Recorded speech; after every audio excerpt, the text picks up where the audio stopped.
আর আজ ক্যালিফোর্নিয়ার আগুনে কানাডাও সহযোগিতা করতে চায়। যেই দেশটি দখলের জন্য ডোনাল্ড ট্রাম্পের দেওয়া হুমকি এখনও নেটে ঘুরে বেড়াচ্ছে, অথচ আজ তারা এক।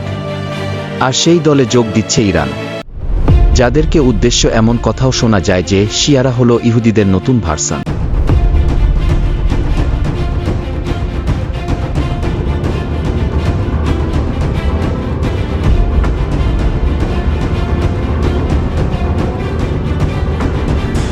মার্কিন যুক্তরাষ্ট্রের ক্যালিফোর্নিয়ায় ছড়িয়ে পড়া ভয়াবহ দাবানল প্রতিহত করার কাজে মানবিক ত্রাণ পাঠাতে নিজের প্রস্তুতি ঘোষণা করেছে ইরান। ইরানি রেড ক্রিসেন্টের প্রধান পীর হোসেইন কলিভান্দো আমেরিকার রেড ক্রসের প্রধান নির্বাহী কর্মকর্তা ক্লিফ হোলোজের কাছে লেখা এক চিঠিতে এ প্রস্তুতি ঘোষণা করেছেন। কলিভান্দো তার চিঠিতে এই ভয়াবহ দাবানলে জানমাল হারানো পরিবারগুলোর প্রতি শোক ও সমবেদনা জানান। চিঠিতে তিনি বলেন, প্রাকৃতিক ও মানবসৃষ্ট বিপর্যয় মোকাবিলা করার ব্যাপক অভিজ্ঞতা ইরানের রয়েছে।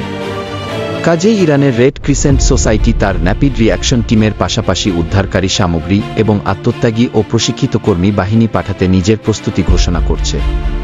ইরানি রেড ক্রিসেন্টের প্রধান তার চিঠিতে আরও বলেন, ক্যালিফোর্নিয়ার অগ্নিকাণ্ড শুধুমাত্র একটি জাতীয় সংকট নয়, বরং তা গোটা মানব সমাজের বিবেকের উপর একটি ক্ষত যা সারা বিশ্বের সমস্ত দায়িত্বশীল ও সহানুভূতিশীল ব্যক্তিদের নাড়া দিয়েছে। তিনি আরও বলেন, ধোঁয়া ও আগুনে ভরা আকাশের নিচে শ্বাস নিতে কষ্ট হওয়া মানুষের হৃদয় বিদারক দৃশ্য সহ্য করার মতো নয়। তিনি মার্কিন রেড ক্রস প্রধানকে উদ্দেশ্য করে বলেন, জেনে রাখুন এই বিপদে আপনারা একা নন। কলিভান্দো বলেন, মার্কিন যুক্তরাষ্ট্রের সাম্প্রতিক দাবানলগুলো প্রমাণ করে এই প্রাকৃতিক বিপর্যয় রোধ করা আমেরিকার একার পক্ষে সম্ভব নয়, বরং এ কাজে গোটা বিশ্বের সহযোগিতা প্রয়োজন। তিনি বলেন, ক্যালিফোর্নিয়ার দাবানল দ্রুত ছড়িয়ে পড়ার ঘটনায় প্রমাণিত হয়েছে, এ ধরনের বিপর্যয় শুধুমাত্র মানুষের জীবনই বিপন্ন করছে না, বরং এই পৃথিবী ও তার পরিবেশের ভবিষ্যতের উপরও মারাত্মক নেতিবাচক প্রভাব ফেলছে। তবে এখন আমার প্রশ্ন হলো, যেখানে এই আমেরিকার কারণে ইরান এত চাপের মুখে আছে, শতাধিক নিষেধাজ্ঞা আরোপ করেছে ইরানের উপর, আজ সেই ইরানি চরম ইসলাম বিদ্বেষী আমেরিকাকে সহযোগিতা করতে যাচ্ছে। যদিও বা কোনো রাজনৈতিক বিশ্লেষকরা এটাকে ইরানের উদারতার পরিচয় হিসেবে আখ্যায়িত করেছেন, তবে এ বিষয়ে রয়েছে আমার যথেষ্ট আপত্তি, যার একাধিক কারণও রয়েছে আমার ঝুলিতে। আসুন সামান্য আলোকপাত করি। প্রিয় দর্শক, একটু খেয়াল করবেন। শুরুতেই মনে রাখতে হবে, আল্লাহ তাআলা বলেন সকল কুফরি শক্তিগুলোই এক। আর আমার ভাষায় বললে, সব রসুনের গোড়া এক জায়গায়। বছরের পর বছর ইহুদিবাদী দখলদার ইসরায়েলি হানাদার বাহিনীর পৈশাচিক নির্যাতন সহ্য করে যাচ্ছে নিরীহ ফিলিস্তিনের গাজা উপত্যকায় বসবাসকারী মুসলিম জাতি। এতে তথাকথিত উদারপন্থীদের কোনো খবর নেই।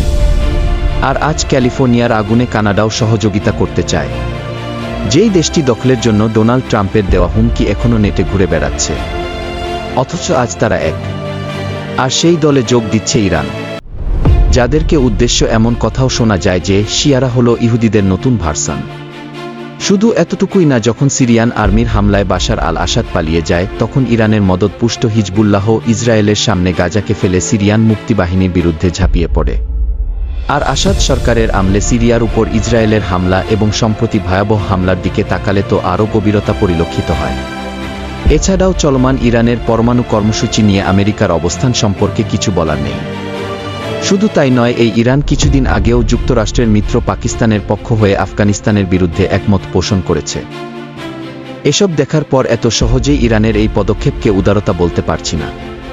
অবশ্য সবকিছুর ঊর্ধ্বে গিয়ে বলতে হয়, সত্যিকারের সকল মুমিন ভাইয়েরা ঐক্যবদ্ধ হয়ে ইসলামের পতাকা তোলে একত্রিত হতে হবে, অন্যথায় নিজেদের অস্তিত্ব টিকিয়ে রাখা দুষ্কর হয়ে পড়বে। তবে ইরানের এই পদক্ষেপে আপনাদের মত কি? আশা করি কমেন্টে সবাই নিজ নিজ মূল্যবান মতামত জানিয়ে যাবেন। আমি Muhammad Nasiruddin Mahmud.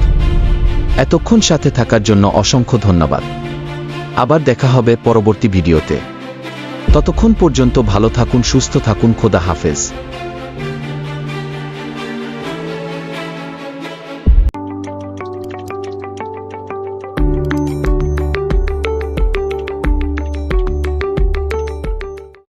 Hey there. Subscribe to my channel. And also press this bell icon.